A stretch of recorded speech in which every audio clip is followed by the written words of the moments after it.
Well, of course, we hope to see some major differences between Dan Quinn and what we had with Ron Rivera. But what do you think those major differences are right now? We're going to talk about in today's video.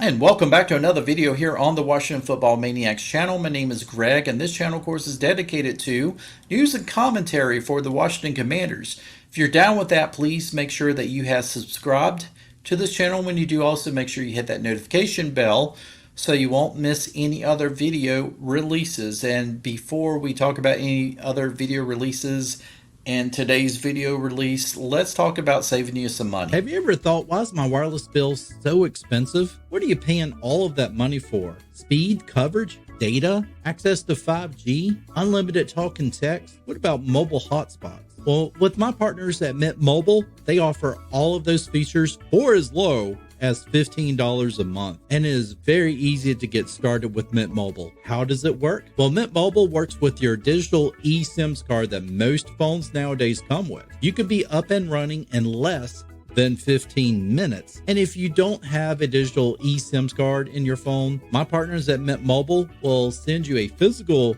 SIM for free. That's right, for free. Big Wireless wants you to think that it's too difficult to switch, but Mint Mobile makes it super easy, and their service is outstanding. I have been testing Mint Mobile for the last couple of months, and I have not seen any drops in calls, and performance and speed has been outstanding. I can watch YouTube in 4K, movies in 4K. I can even play online video games without any buffering whatsoever. Why pay all of that money for access to premium services when you can get all of those services with Mint Mobile for a fraction of the cost? Switch to Mint Mobile today. Go to trymintmobile.com/maniacs and get started on your savings. The link will be in the description of this video. Let's get to it. Speaking of getting to it, what was that? What was I saying? Oh, that's right. Okay, I know what some of you guys are going to think. You're going to be like, man, Greg, the Maniacs just love beating a dead horse, don't they? And I'm like, no, animal cruelty is the worst thing ever. No, I don't like beating a dead horse, but I do like talking about coaches. And, it's more of a perspective thing of, inner perspective, whatever you want to call it. I don't know. Where you just want to sit back and you kind of want to think about, okay, what we came out of from Ron Rivera and what we now have in Dan Quinn. And some of this, of course, is going to be, well, let's kind of wait and see how things go before we really feel like we've gotten it better with Dan Quinn as opposed to Ron Rivera. Now, let me just preface this by saying that I really appreciated Ron Rivera. I have a lot of respect for him as a coach, as a former player, all the stuff that he went through while he was coaching the Washington Commanders. But, the thing was, it was time for him to go. It just was not working. And, sometimes it doesn't work. And it just felt like in the end, things were not improving with Ron Rivera. And so he had to go. But I still think that he's got a good mind for football. I still think that he's an excellent leader, but we now have Dan Quinn, who I feel like has really, he has planned for this moment, and you're really starting to see what he's doing, and it's a lot of great things for the team, I think, so far. I want to talk about the major differences between Ron Rivera, what we had with him, and what we now have with Dan Quinn. But, before we talk about differences, let's talk about similarities. As I mentioned before, I think both Dan Quinn and Ron Rivera are both considered a leader of men. They both seem to carry that. Now, I don't know if you can argue if Ron Rivera had lost a little bit of that luster in the last few years coaching the Commanders. But certainly, he seemed like he was a pretty good leader of men when he was in Carolina.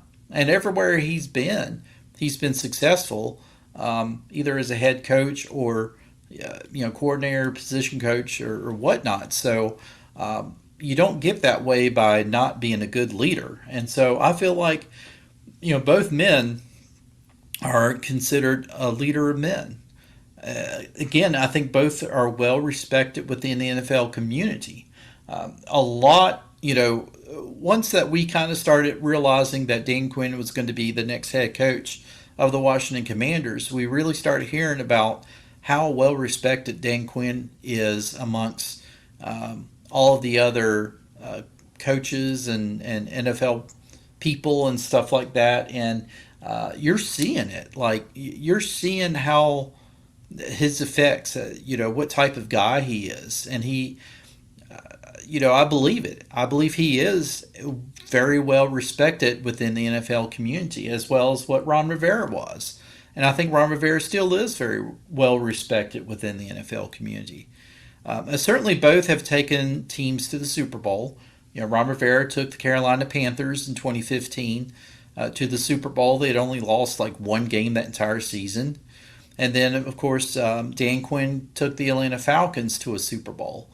And, even though that the outcomes wasn't in their favor, they've been there. So as head coaches. And so, they both have that Super Bowl experience. They just both were and still looking for that first Super Bowl win. But now, what are the differences between these two guys? Well, I think Dan Quinn seems to have a plan. And I think he also kind of pays attention to every detail within this plan. And he really wants to, he's got a plan that I think, because that things weren't quite, the outcome that he had expected in Atlanta, I think that he has been planning for this since that point. I think he even told you this. And so he already had an idea of who was going to be on his coaching staff, what he wanted to bring in, as far as talent wise, as far as coordinators and style of defenses, style of offenses, and that sort of thing. So he has a plan. And I think it's a little bit more of a clearer plan than what Ron Rivera brought in. I think Ron Rivera just, the plan was, I'm going to bring in something and the players need to learn to adjust, where and that was definitely true with their defensive coordinator, and but Jack Del Rio. But at the same time, I feel like that Dan Quinn, his view, of course, is he wants to be able to bring in a style of offense, style of defense, but also coaches and coordinators who can see what talent they have and be able to put those guys in the position that works best for them, that gets the best out of them, and hopefully wins you some football games. And so I think that's one of the biggest differences. Players had to adjust to the system under Ron Rivera, and in this system, Dan Quinn and company, they're going to see what they have, and then they're going to adjust their system to fit the talent. And I think that's a big sign. Excuse me, that is a big sign to becoming successful. I also think that Quinn is very calculated. He was very calculated in assembling his coaching staff, right? I mean, it wasn't just, oh man, I didn't think that I was actually going to get picked, so now I got to decide who's going to come coach for me. You had coaches who were begging to come and coach with Dan Quinn. Excuse me. It's all going down the wrong way. So, yeah, I mean, I think he already knew what his coaching staff was going to look like, even before he got the call that he was going to be the next head coach. So he had a plan together. And whereas, I think that was the biggest difference between Dan Quinn. Nobody else would have put together this coaching staff. And at least on paper right now, this coaching staff, it really looks like it is a solid staff. And I think he's done an excellent job in putting this coaching staff together. I don't think you would have gotten that from the young guys, the Ben Johnsons and people like that who are very sought after as far as being a head coach.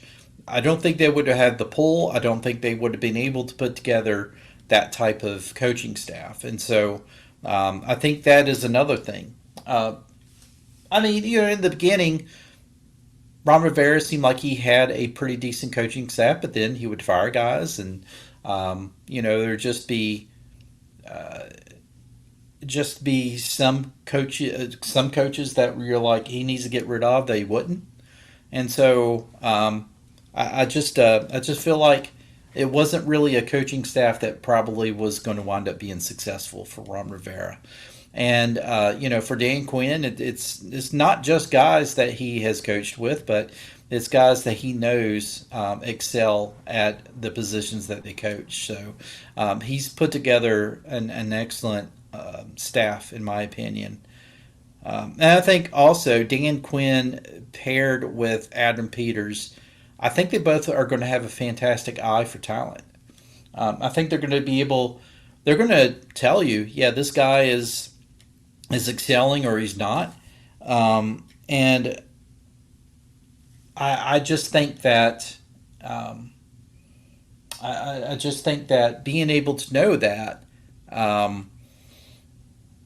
you're going to have a better squad. You're going to have a coach who's going to know how to put that player in a position where he excels, and you're going to try players in other positions and see if this works for them. And at the end of the day, the best players are going to be on the Commanders team. And it always seemed like you had like certain players that kept coming back. And you're like, why? Why did this player come back? Why does he keep coming back? He's not that great. Talking about under Ron Rivera. And I think under Dan Quinn, you're going to see more of, and especially Adam Peters as well.